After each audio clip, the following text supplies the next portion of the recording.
នៅវេលាម៉ោង3ជាងបាទមិញ3ម៉ោង20នាទីឥឡូវហ្នឹង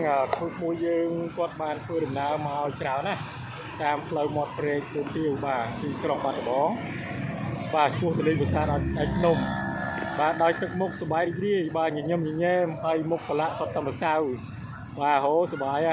អូខ្លះធ្វើ style ដាក់កាមេរ៉ាខ្ញុំថែមទៀតបាទអូអាថែកធំណាស់បងប្អូនអើយមើលណោះបាទមកឲ្យមកគួយយន្តត្មងបាទអូដាក់ម៉ាស៊ីនភ្លើងអស់ពីក្រោយថែមទៀតនេះបានអេមត្មងអូសบายអូនសบายរំឲ្យឡងយើងគួយយន្តតែម្ដងអូឡាក់ក្រឹកអូយយអូសណ្ដានធំអើយនារីនេះមើល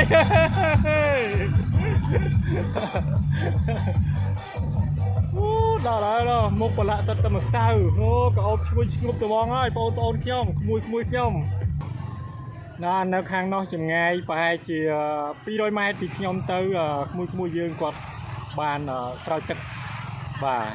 អូតិចឥឡូវនេះកំពុងតែក្តៅវ៉ាវអត់បានថតព្រៃស្អាតអូទៅបាត់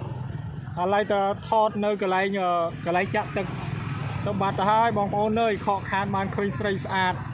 ភេទទី3បាទគាត់តបតែងខ្លួនដូចតុក្កតាអញ្ចឹងបាទ